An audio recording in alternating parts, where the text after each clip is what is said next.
Brooke Matthews is driving back to Cedar Valley, Tennessee, the small town she swore she'd never see again. 3 years ago, she left this place in a wedding dress.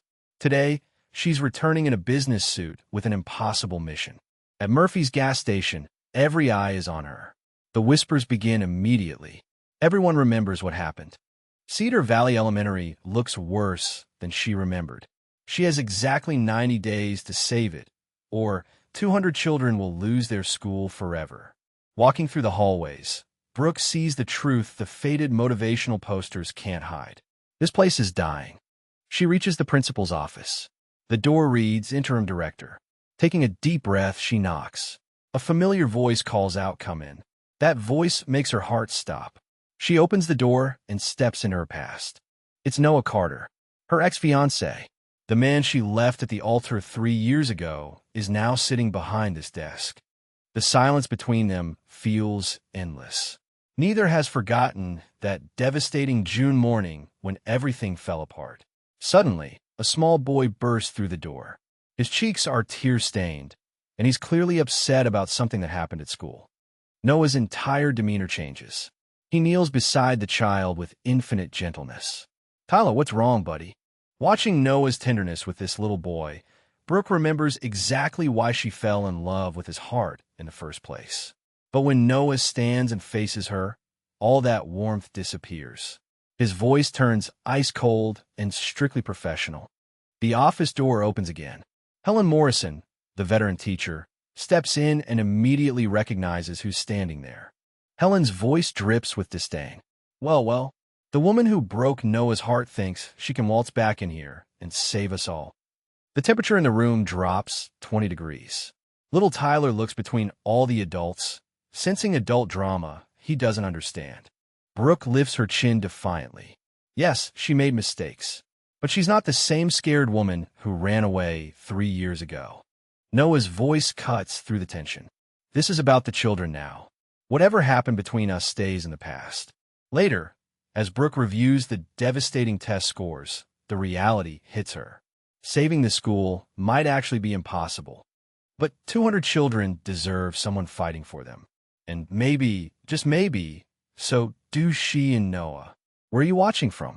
Will Brooke be able to save the school and earn back Noah's trust? Share your thoughts in the comments below, and subscribe for more incredible stories of faith and second chances. Brooke checks into Mabel's bed and breakfast, the only place to stay in Cedar Valley. The elderly proprietor gives her a cold stare while handing over the room key. "Hope you're planning to stick around longer than last time, dear," she says with obvious sarcasm dripping from every word. The entire town knows her story, and nobody's letting her forget what she did 3 years ago. Every conversation feels like a judgment on her past decisions. She can already tell this won't be easy. The whispers follow her everywhere she goes. In her small room that night, Brooke spreads out the school's devastating data across her bed. The numbers are even worse than she expected when she accepted this impossible assignment. Test scores consistently below state average, high teacher turnover every single year, severely limited resources for basic supplies. She's beginning to understand exactly why the state wants to close this place permanently. But these aren't just cold statistics on paper. They represent real children's futures hanging in the balance.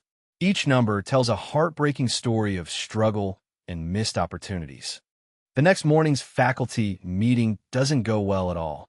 Brooke presents her preliminary assessment to a room full of deeply skeptical teachers who've heard promises before.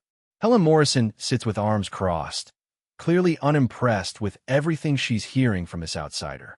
When Brooke suggests implementing new modern teaching methods, Helen's voice cuts through the room like ice. "We've been teaching here for decades without your help. What makes you think your fancy big city ideas will work any better than what we've always done?" Helen stands up dramatically, her voice rising with each accusatory word. "You want to know what I really think about all this? I think you have a clear tendency to run away when things get difficult or complicated. How do we know you won't abandon these vulnerable children the exact same way you abandoned Noah 3 years ago?" The room falls completely silent. Every single teacher is staring intensely, waiting to see how Brooke will respond to this very public challenge about her character and reliability. Noah intervenes professionally, but notably doesn't defend her personally at all. The message is crystal clear. She's completely on her own here. Later in his office, their conversation stays strictly business with no personal warmth whatsoever. He explains the school's numerous challenges without any hint of the affection they once shared. The man who once promised to love her forever now treats her like any other impersonal contractor. It stings far more than she ever expected it would. During lunch break, Tyler appears in the office looking visibly frustrated with his math homework spread out before him. Brooke watches as he struggles with simple addition problems that should be easy for a 7-year-old. She notices he's reversing numbers and having trouble processing the written instructions. These are classic signs that any educational consultant would immediately recognize. When she gently offers to help him, Tyler looks up with those bright blue eyes filled with confusion and embarrassment about his struggles. As Brooke helps Tyler with his math, she notices several clear indicators of a possible learning disability. The way he processes information, his difficulty with sequencing, the frustration in his voice when letters seem to move around on the page. She's seen these exact patterns countless times in her consulting work with other school districts. But when she carefully mentions her observations to Noah, suggesting Tyler might benefit from educational testing, his reaction is immediate and defensive. Noah's voice turns cold and protective. There's nothing wrong with Tyler. He's been through enough trauma, losing his parents without you trying to label him as having problems. Brooke tries to explain that learning differences aren't problems to be ashamed of. There's simply different ways brains process information. But Noah shuts down the conversation completely. He's clearly not ready to hear that Tyler might need specialized help, especially not from the woman who broke his heart. The phone rings with an ominous interruption. It's Superintendent Richard Hayes calling with thinly veiled threats about the state's timeline and expectations. His voice carries clear menace as he reminds them that the state is watching very closely and that school closure remains a very real and immediate option. The pressure he applies feels deliberately intimidating, as if he wants them to fail. Brooke exchanges worried glances with Noah as Hayes makes it abundantly clear that their 90-day deadline is non-negotiable. That evening back at the bed and breakfast, Brooke stares out her window at the small town lights twinkling below. The challenges feel overwhelming. Hostile teachers, a defensive ex-fiancé, a vulnerable child who needs help, and a superintendent who seems determined to see them fail. But somewhere deep inside, she feels a familiar spark of determination. These children deserve someone who will fight for them, even if that someone has to prove herself worthy of their trust first. Tomorrow she'll start showing this town what she's really made of. Brooke tries to implement her new teaching methods, but the veteran teachers are having none of it. They've been doing things the traditional way for decades, and they're not about to change for some outsider from the big city. We don't need fancy new methods, one teacher declares stubbornly. What we've always done has worked just fine for generations of children. But Brooke can see in their test scores that what they've always done clearly isn't working anymore. The resistance feels personal, not professional. During a classroom observation, Brooke watches Tyler struggle to read aloud in front of his classmates. The words seem to jumble together on the page, and he stumbles over simple sentences that other 7-year-olds read easily. She can see the confusion and frustration building in his bright blue eyes as he tries desperately to make sense of the letters that seem to dance around. The other children start to giggle quietly, not understanding that Tyler's brain simply processes information differently than theirs. After the reading struggle, Tyler runs out of the classroom in embarrassment. Brooke finds him in the bathroom, tears streaming down his cheeks as he tells her through sobs that he's stupid and dumb. The words break her heart because she's heard them from so many children over the years. He's convinced that he's disappointing his Uncle Noah, the one person left in his world who loves him unconditionally. The weight of trying to be perfect for the man who saved him is crushing this little boy's spirit. Brooke kneels down to Tyler's eye level and speaks with gentle authority. She explains that some people's brains work differently, and that doesn't make them less intelligent or valuable. She tells him about famous people who had learning differences but accomplished incredible things. Your brain isn't broken, Tyler, she says softly. It just learns in its own special way, and once we figure out how it works best, you're going to surprise everyone with how smart you really are. For the first time, hope flickers in his eyes. Noah finds them talking in the hallway and immediately becomes suspicious and protective. He doesn't like the idea of Brooke psychoanalyzing Tyler without his permission, especially given their complicated history. Tyler doesn't need to be fixed, he says firmly, pulling his nephew closer to him. He's been through enough without having someone tell him there's something wrong with his brain. The defensive wall Noah has built around both himself and Tyler feels impenetrable, built from grief and fear of losing anyone else. Their first real argument erupts right there in his office. Years of buried hurt and resentment come pouring out as they clash over Tyler's needs and their unresolved past.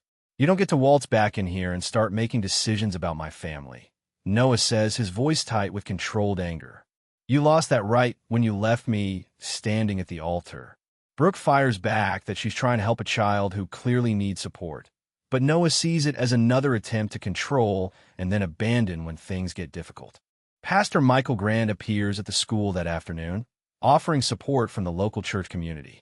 He's heard about the tension surrounding Brooke's arrival and wants to help bridge the gap between her and the skeptical townspeople.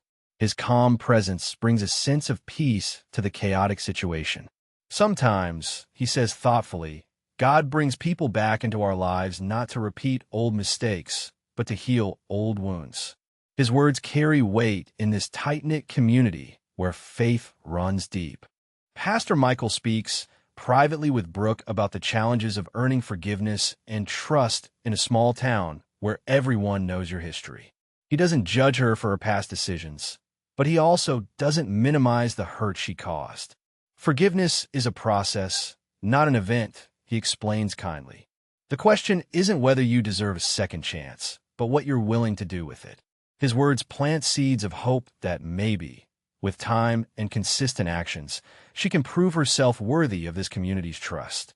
Jenny Walsh, the determined president of the Parent Council, calls an emergency meeting to address the school crisis.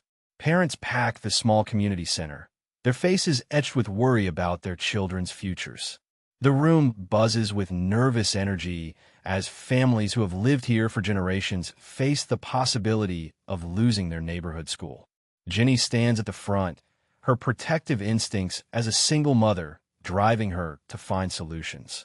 We need to hear what this consultant has to say, she declares, though her tone suggests she's far from convinced. Brooke faces the most important presentation of her career as she stands before this room full of skeptical parents whose children's futures hang in the balance. She must convince them to trust her with their most precious possessions, their kids, while knowing that half the room sees her as the woman who broke their beloved Noah's heart. The stakes couldn't be higher, and she can feel the weight of 200 children's educational futures resting on her shoulders. This is her chance to prove she's not the same woman who ran away 3 years ago. The community center is packed to capacity with worried parents whose children's futures hang in the balance. Brooke stands at the front podium, feeling the weight of every skeptical stare in the room. The tension is thick as families who have lived here for generations face the reality that their neighborhood school might disappear forever. She takes a deep breath and begins presenting her comprehensive improvement plan, knowing that she has one shot to convince these people to trust her. The hostile murmurs from the crowd make it clear that many see her as an outsider who has no business telling them how to educate their children. The questions come fast and harsh, cutting straight to the heart of why they should trust someone who abandoned their beloved Noah. "Why should we believe you won't run away again when things get tough?" shouts one father.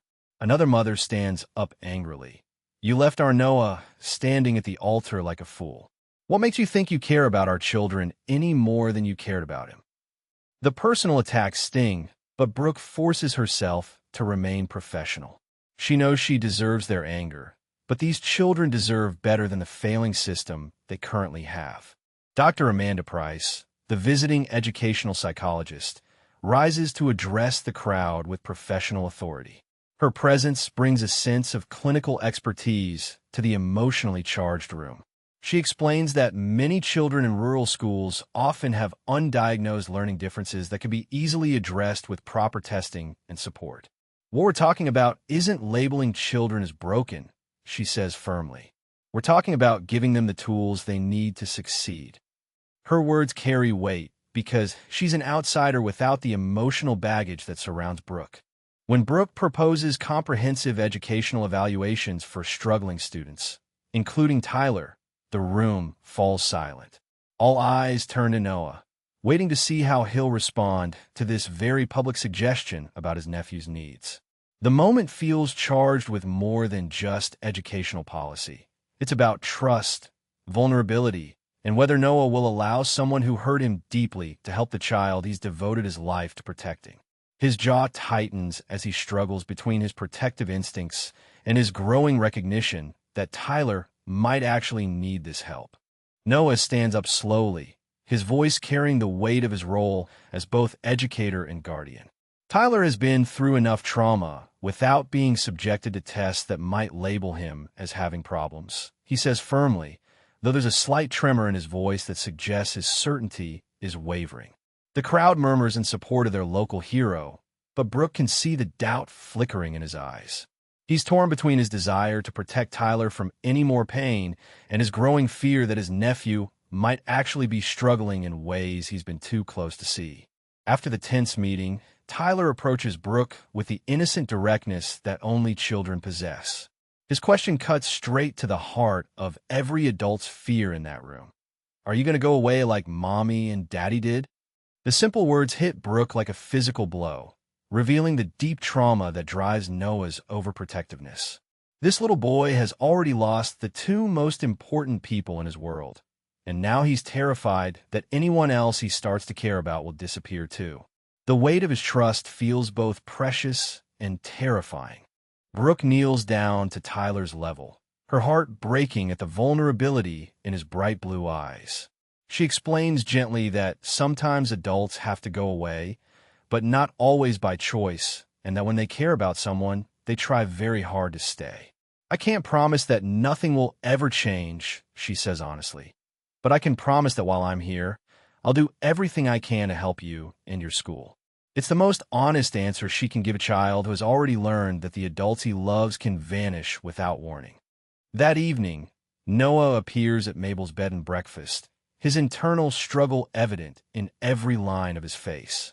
He spent hours wrestling with his protective instincts versus his growing recognition that Tyler might need help he can't provide alone. The walk to Brooke's door feels like a journey across years of hurt and healing. He's finally ready to have the conversation about Tyler that they should have had days ago, but he knows that talking about his nephew will inevitably lead to talking about them and the wounds that never fully healed. The conversation starts with Tyler, but quickly becomes deeply personal as years of unresolved hurt spill out between them. Noah admits his fear that any label or diagnosis might make Tyler feel broken, the way he himself felt broken after she left. Brooke tries to explain her own fears about commitment and success that drove her to run 3 years ago. They're both raw and vulnerable, circling around the pain they caused each other while trying to figure out what's best for a little boy who needs them both to put aside their history and work together. As the night deepens, their conversation reaches the emotional core that they've both been avoiding. Noah finally admits that Tyler isn't the only one who's been struggling. He's been drowning in responsibility and grief, trying to be everything to a traumatized child while dealing with his own unprocessed pain. Brooke acknowledges that her fear of not being enough drove her to run from the best thing that ever happened to her. For the first time since she returned, they're talking to each other as the people they used to be, not the roles they've been playing. The foundation for healing, both for Tyler and for them, finally begins to form. Noah reluctantly brings Tyler to see Dr. Amanda for comprehensive educational testing. His hands are clenched tightly in his lap as he watches his nephew fidget nervously with a small toy car. The waiting room feels sterile and clinical, everything Noah feared about putting Tyler through this process. Dr. Amanda approaches with a warm smile and clipboard, but Noah's protective instincts are still screaming that he's somehow failing Tyler by admitting the boy might need help. The guilt weighs heavily on him as he signs the consent forms. Dr. Amanda conducts the evaluation with remarkable skill, making the testing feel like games rather than examinations. Tyler works through reading exercises, pattern recognition puzzles, and memory tasks while she observes how his brain processes different types of information.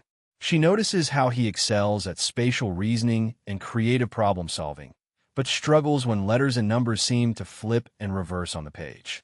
His frustration is evident when traditional reading methods don't work, but his intelligence shines through in unexpected ways that standardized tests often miss. When Dr. Amanda explains the results, Tyler's face crumples with fear as he hears the word dyslexia. In his 7-year-old understanding, any label sounds like confirmation that he's broken or defective. "Does this mean I'm stupid?" he asks with tears welling up in his bright blue eyes. Noah's heart breaks watching his nephew's distress, and he immediately pulls the boy close. Dr. Amanda and Brooke work together to gently explain that dyslexia simply means his brilliant brain works differently, not that there's anything wrong with him as a person.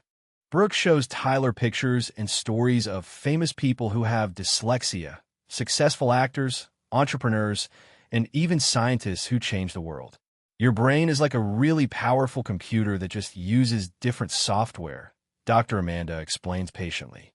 "Once we learn how your software works best, you're going to amaze everyone with what you can do." Slowly, Tyler's fear begins to transform into curious hope. Maybe being different doesn't mean being less than. Maybe it means being special in ways he's never understood before. Noah walks through the school halls afterward, overwhelmed by guilt for not recognizing Tyler's struggles sooner. As Tyler's guardian and an educator, he feels like he should have seen the signs that were apparently obvious to Brooke within days of meeting his nephew.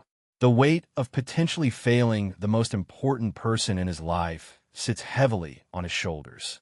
He's been so focused on protecting Tyler from more loss that he missed the daily struggles the boy was facing right in front of him. The realization that love isn't always enough to solve every problem hits him hard. Brooke immediately begins implementing individualized education programs tailored to each child's specific learning needs. She introduces multi-sensory teaching techniques, alternative assessment methods, and flexible classroom arrangements that accommodate different learning styles. The transformation is remarkable. Children who struggled with traditional methods suddenly begin to flourish when information is presented in ways their brains can actually process. What seemed like behavioral problems often turn out to be learning frustrations that disappear when children finally understand the material being taught. Helen Morrison watches from the doorway as several students who have been written off as slow learners suddenly demonstrate their true capabilities with these new approaches. A girl who couldn't seem to memorize multiplication tables excels when she's allowed to use manipulatives and visual patterns. A boy who appeared lazy in reading comes alive when he's given books that match his interests and reading level. Helen's stern expression gradually softens as she witnesses results she never thought possible. Maybe, just maybe, this outsider actually knows what she's talking about after all.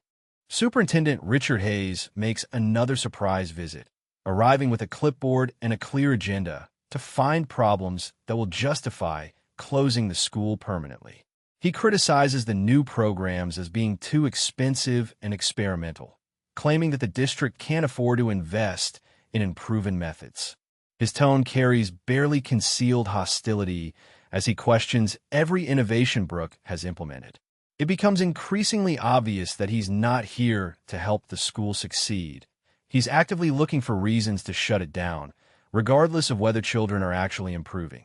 When Hayes publicly dismisses the improvements as temporary fixes that waste taxpayer money, Jenny Walsh steps forward with fierce maternal protection.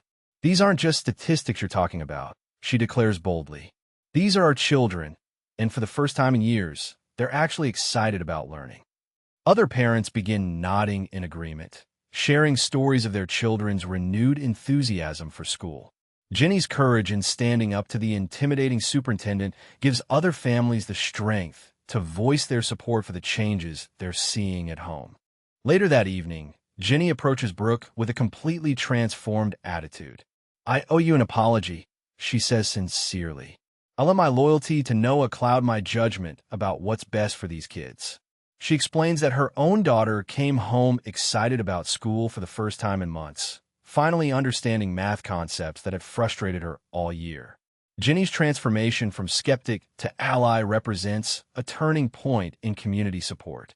When the parent council president believes in you, other families start to follow. The foundation for real change is finally beginning to solidify. Tyler's progress with specialized tutoring is nothing short of remarkable. Using multi-sensory techniques and assistive technology designed for dyslexic learners, he's reading sentences that seemed impossible just weeks ago. His confidence grows with each successful reading session as letters stop dancing around on the page and words begin to make sense. The frustrated, tearful little boy who thought he was stupid is transforming into an eager student who raises his hand in class. His tutor beams with pride as Tyler tackles increasingly complex passages with determination rather than defeat. Noah stares at Tyler's progress reports with a mixture of amazement and profound gratitude. The academic improvements are significant, but what moves him most is seeing his nephew's restored confidence and joy in learning. Tyler comes home excited to share what he learned at school instead of dreading homework time. Noah realizes that Brooke didn't just identify Tyler's learning difference. She gave him back his sense of self-worth. The walls Noah built around his heart begin to crumble as he acknowledges that maybe, just maybe, letting Brooke help was the right decision after all. Late one afternoon, Brooke and Noah find themselves working side by side on individualized lesson plans for struggling students.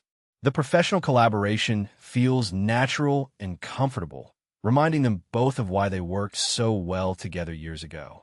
Their shared passion for helping children creates a bridge across the chasm of hurt that separated them. As they debate teaching strategies and share insights about individual students, the old chemistry begins to spark between them.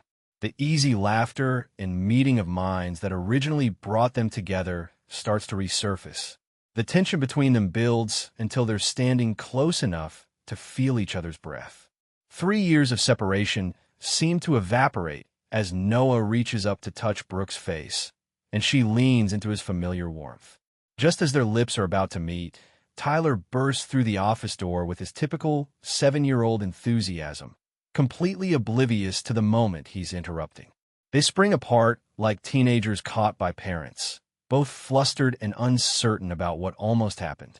The romantic tension hangs in the air even as they try to act normal for Tyler's sake.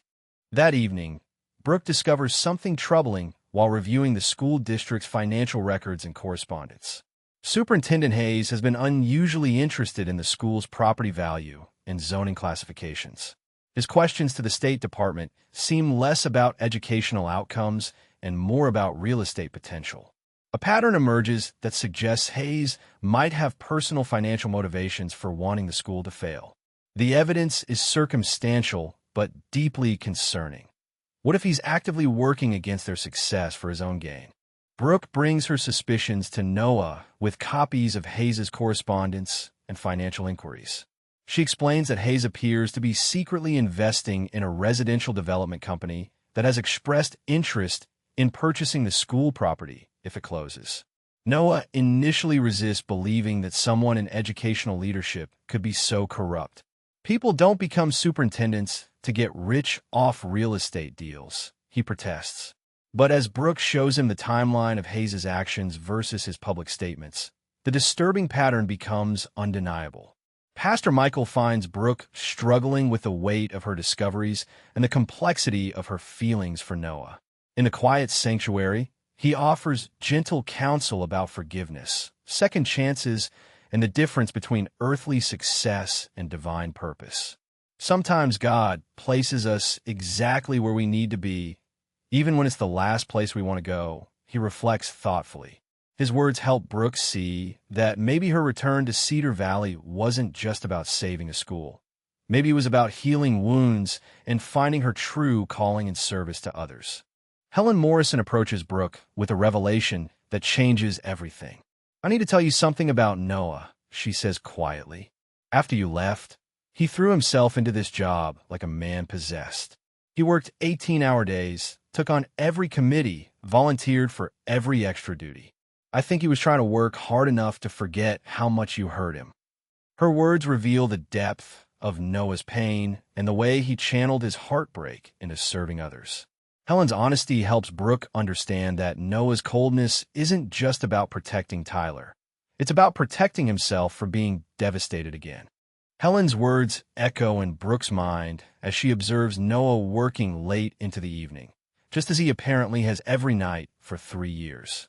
She sees now that his dedication to the school and to Tyler isn't just responsibility.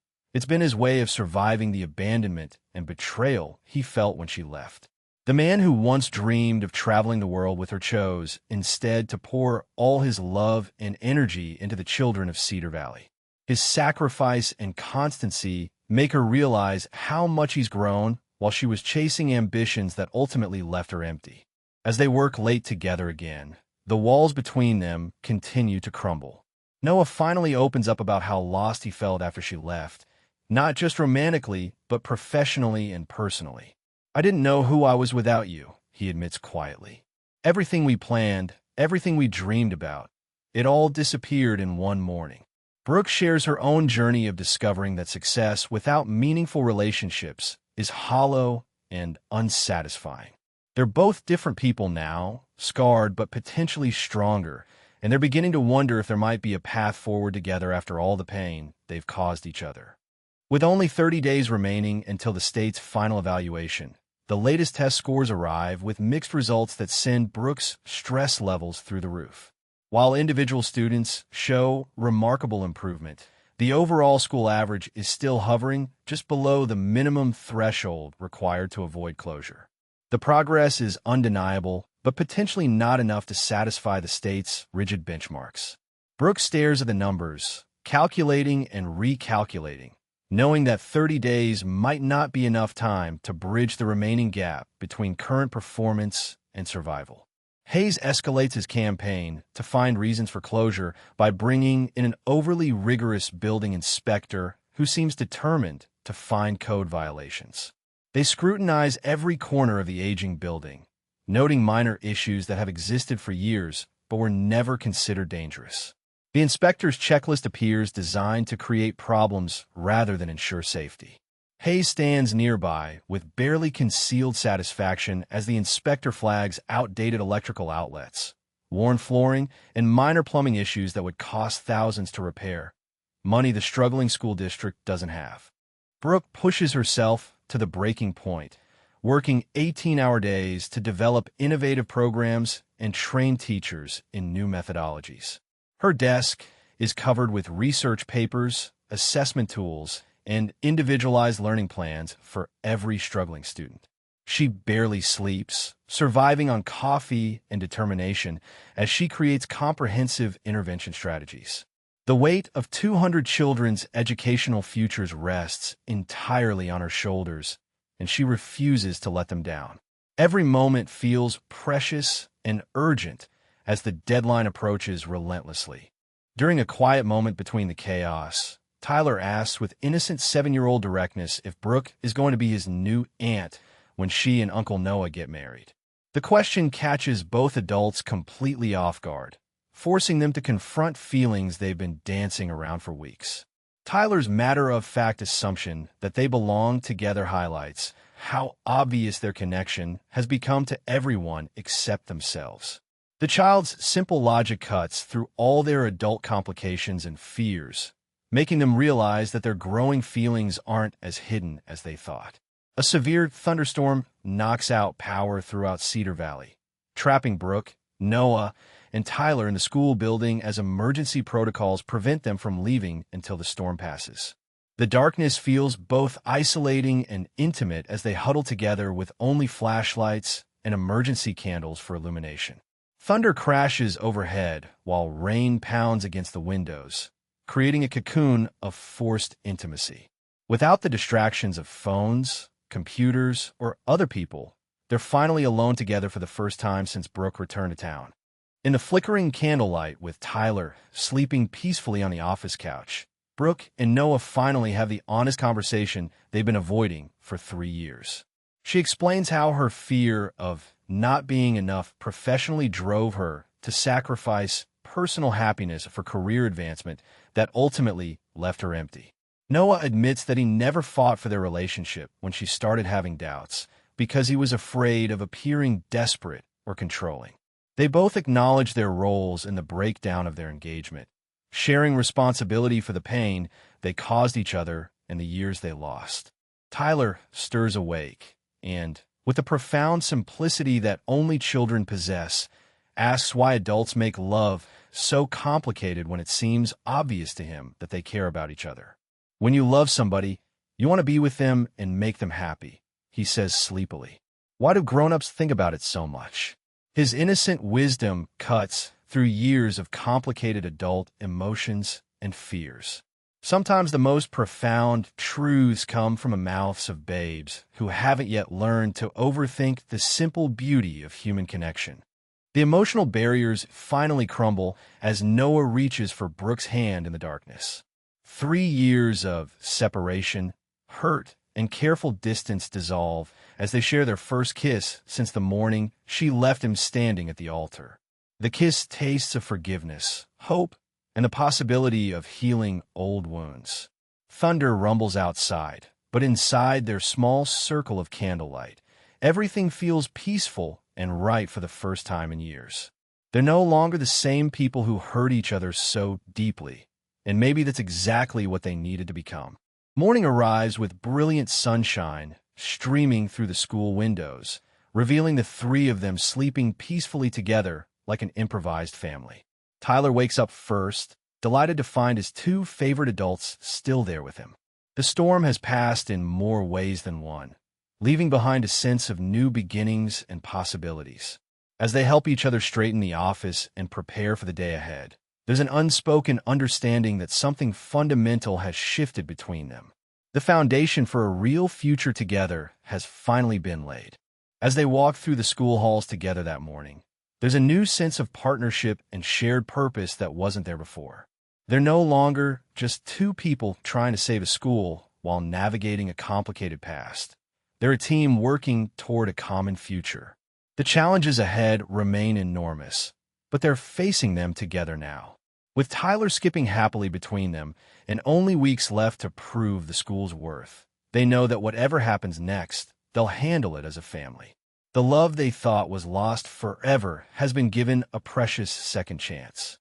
The relationship between Brooke and Noah deepens with each passing day as they rediscover what drew them together originally. They share quiet morning coffee before school starts, working side by side on lesson plans that feel more like love letters to the children they're trying to save. Their conversations flow naturally between professional strategies and personal dreams, rebuilding the foundation of trust and understanding that was shattered 3 years ago. The easy intimacy and shared laughter remind them both why they fell in love in the first place. But this time it feels more mature and grounded in reality. Everything changes when Brooke receives an unexpected phone call, followed by an official letter offering her a prestigious position with the U.S. Department of Education in Washington, D.C.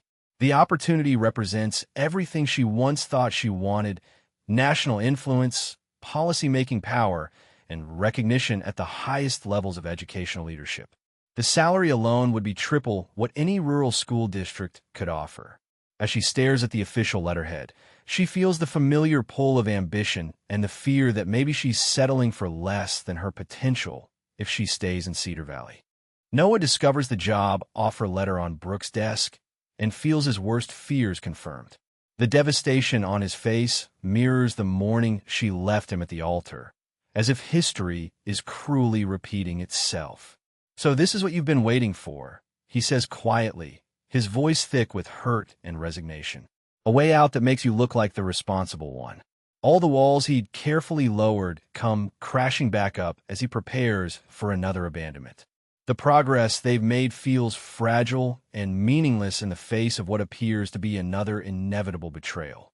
Tyler overhears fragments of their heated discussion about Brooke potentially leaving and becomes devastated, immediately interpreting it as confirmation of his deepest fear.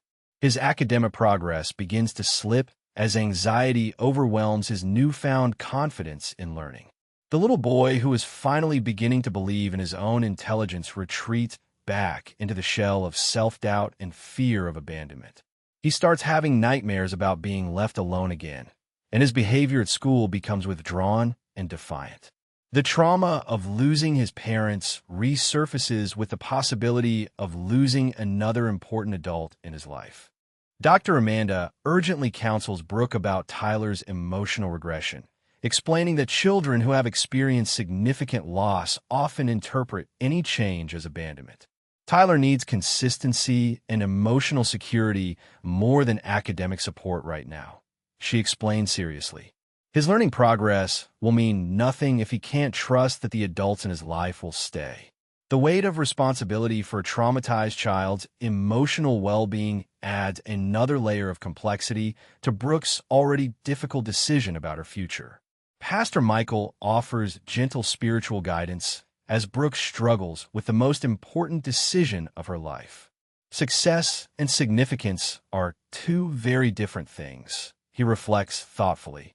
Success is about what you achieve for yourself. Significance is about what you give to others. His words force Brooke to examine whether her drive for career advancement comes from genuine calling or from fear of being seen as ordinary. The conversation challenges her to consider what legacy she wants to leave and what kind of person she wants to become. Helen Morrison shares unexpected wisdom from her decades of teaching experience. I've seen a lot of bright young people come through here over the years, she says quietly. The ones who made the biggest difference weren't necessarily the smartest or most ambitious. They were the ones who stayed when staying was hard. She tells Brooke that true impact comes from consistent presence and long-term commitment, not from grand gestures or impressive titles. Her words carry the weight of someone who has devoted her entire life to serving children and communities. The tension between career ambition and love reaches a breaking point during another painful conversation with Noah. He refuses to ask her to stay, having learned from their previous relationship that love cannot be forced or negotiated. I won't make the same mistake twice, he says firmly. If you choose to leave, it has to be because that's what you really want, not because I failed to convince you otherwise. His mature response both impresses and frustrates Brooke, who almost wishes he would fight for her the way she secretly hoped he would 3 years ago. Tyler approaches Brooke with the heartbreaking directness of a child who has already lost too much. Please don't go, he whispers, his bright blue eyes filled with tears. You're the only mom I remember, and Uncle Noah is happy when you're here. His innocent words cut straight to Brooke's heart, revealing how much their little improvised family means to this traumatized child. The weight of being seen as a mother figure by someone so vulnerable adds profound emotional stakes to her decision that go far beyond personal ambition or romantic love. Alone that evening, Brooke must confront the deepest questions about what kind of life she wants to build and what kind of person she wants to become. The job offer represents safety, prestige, and everything she once thought would make her happy. But her time in Cedar Valley has shown her a different kind of fulfillment. The daily satisfaction of helping individual children succeed, the warmth of genuine community connection, and the deep love of two people who need her as much as she needs them. The choice before her isn't just about career versus romance. It's about defining what success really means and deciding what legacy she wants to leave behind. The investigation into Hayes reveals shocking depths of corruption that go far beyond personal financial gain. Jenny Walsh helps Brooke piece together a complex web of manipulated reports, deliberately withheld resources, and falsified data designed to make the school appear worse than it actually was. They discover that Hayes has been systematically sabotaging Cedar Valley Elementary for over 2 years, ensuring poor performance to justify closure. Email correspondence shows his partnership with Riverside Development Corporation, which has been waiting to purchase the prime school property for a luxury residential project that would make Hayes a wealthy man through his secret investment partnership. The timeline of Hayes' sabotage is breathtaking in its calculated cruelty. He deliberately delayed maintenance requests that could have prevented building code violations. He reassigned the school's most experienced teachers to other districts, ensuring high turnover and inexperienced staff. Most damning of all, he manipulated state testing procedures to ensure lower scores, including scheduling tests during times when students were most likely to struggle. Every challenge Brooke has faced was artificially created by a man who was supposed to protect these children's educational futures. The betrayal of public trust is staggering and criminal. With only 2 weeks remaining before the final state evaluation, Brooke mobilizes the entire Cedar Valley community like a general preparing for battle. Jenny Walsh organizes parent volunteers to provide individual tutoring for struggling students. Pastor Michael coordinates the church to offer additional classroom space for intensive review sessions. Local business owners donate supplies, snacks, and even their time to help children prepare. The community that once viewed Brooke with suspicion now rallies around her leadership, united by the shared mission of saving their children's school and proving that rural education matters. The school transforms into a buzzing hub of educational activity as volunteers flood every available space. Retired teachers come out of retirement to help. High school students tutor elementary children in reading. Parents who never considered themselves smart enough to help with homework discover they can make a real difference. The sense of community purpose is extraordinary as everyone contributes their unique skills and knowledge. Brooke coordinates the massive effort while continuing to work directly with the most challenging cases, refusing to let any child fall through the cracks during these crucial final weeks. Tyler emerges as an unexpected leader among the children with learning differences, using his own struggles and victories to encourage other students who feel defeated. His transformation from the crying, frustrated child Brooke first met to a confident young advocate for other struggling learners represents everything they've been fighting for. He helps a kindergartner with letter recognition using the same techniques that helped him, and explains to a second grader that having dyslexia makes you special, not stupid. His growth gives hope to parents who worried their children would never succeed academically. In a move that surprises everyone, Tyler asks to speak to the state school board evaluation team when they arrive for their final assessment. Standing before the intimidating panel of officials, he delivers a heartfelt speech about how the school saved his life and helped him discover that his brain works differently, but not wrongly. Other children join him, sharing their own stories of growth and success under Brooke's programs. The officials, accustomed to cold data and statistics, find themselves moved by these authentic testimonies from the very students whose futures hang in the balance. Hayes is dramatically arrested on corruption charges just days before the final evaluation, his elaborate scheme finally exposed to public scrutiny. The arrest makes regional news, vindicating Brooke's suspicions and revealing the extent to which he manipulated the system for personal gain. Local television interviews with parents and teachers show the community's outrage at being betrayed by someone they trusted with their children's education. The scandal puts additional pressure on the state to fairly evaluate the school's actual progress rather than the artificially depressed performance Hayes had engineered. Even as the school crisis reaches its climax, Brooke receives final pressure to accept the Washington, D.C. position, with officials explaining that the offer will be withdrawn if she doesn't commit immediately. The timing feels deliberately cruel, forcing her to choose between her career ambitions and her commitment to Cedar Valley at the exact moment when these children need her most. The conversation highlights the stark contrast between the bureaucratic world of educational policy and the messy, personal reality of actually helping individual children learn and grow. Noah demonstrates remarkable emotional maturity by refusing to pressure Brooke about either the job opportunity or their relationship, even though her decision will determine his own happiness and Tyler's emotional well-being. Whatever you choose has to come from your heart, not from guilt or obligation, he tells her quietly. I love you enough to want you to be where you can make the biggest difference, even if that's not here with us. His selfless love and respect for her autonomy represents the growth both of them have achieved since their relationship first fell apart. The night before the final state evaluation, Brooke works through the darkness, surrounded by portfolios of student progress, testimonials from parents, and evidence of the remarkable transformation that has taken place at Cedar Valley Elementary. Despite the sabotage, despite the limited resources, despite the skepticism and resistance, these children have achieved something extraordinary. As dawn breaks through the school windows, she realizes that regardless of what the state decides, she has already witnessed miracles in the lives of individual students. The question now is whether bureaucratic measurements can capture the human reality of what education really means when it changes lives one child at a time. The envelope containing the final test results arrives on a crisp Monday morning, and Brooke's hands tremble slightly as she opens it with Noah and several teachers gathered around. The numbers show significant improvement across all grade levels, with reading scores jumping 15% and math scores increasing 12% since her arrival. Most importantly, the overall school average has crossed the minimum threshold required to remain open, though just barely.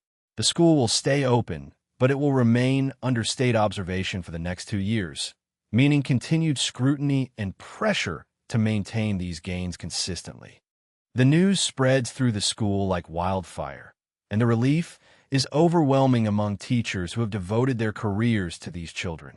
Helen Morrison, the stern veteran who once questioned everything Brooke did, openly weeps with joy and gratitude. "I've been teaching here for 32 years, she says through tears, and I never thought I'd see the day when we'd prove that rural children can achieve just as much as anyone else. The victory feels especially sweet because it was earned through hard work, community support, and genuine educational innovation rather than political maneuvering or luck."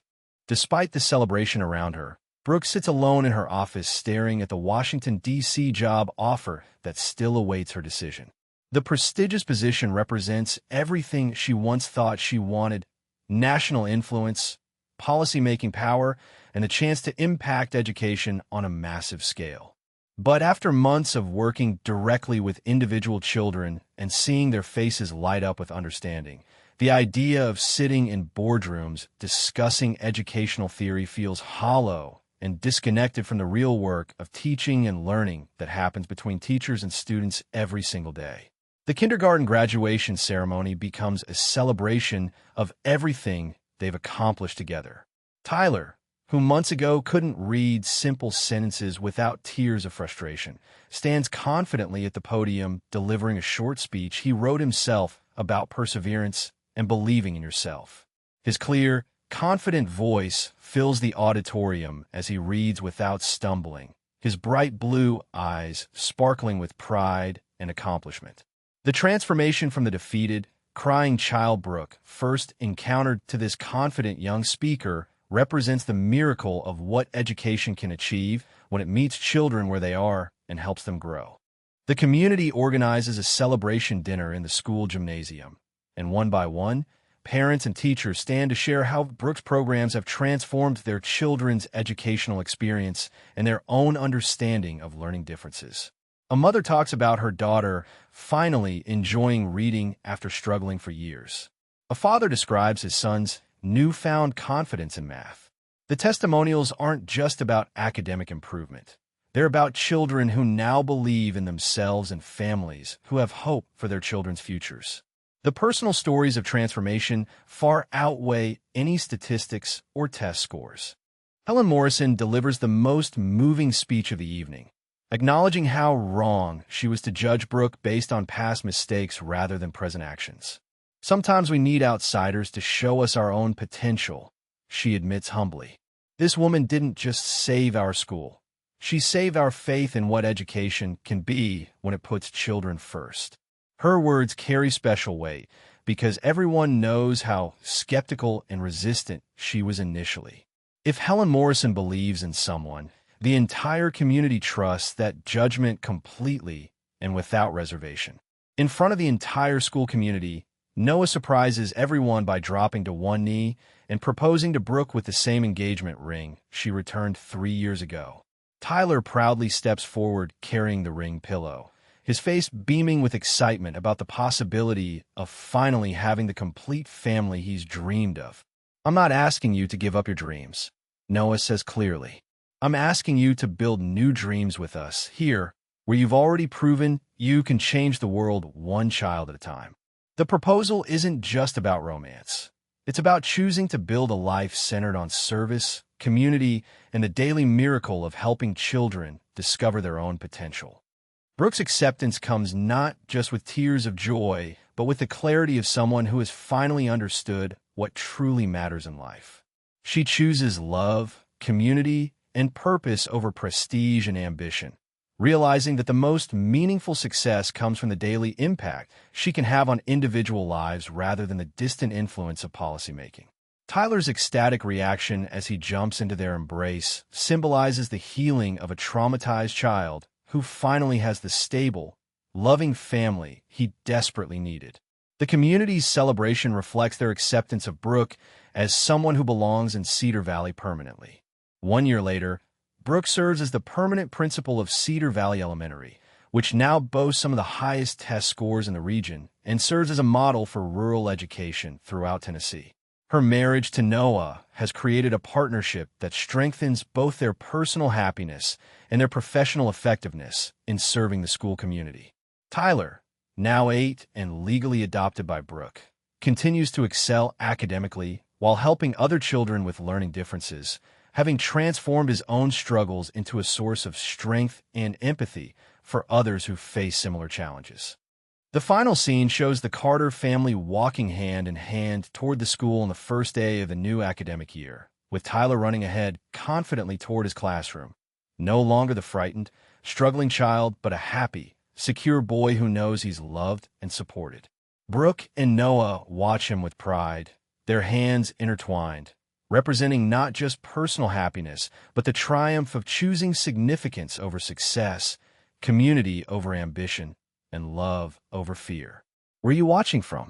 What did you think of Brooke's journey from ambition to purpose? Share your thoughts in the comments below. Give this story a thumbs up if it touched your heart. And subscribe for more incredible tales of faith, family, and second chances that prove love really can conquer all.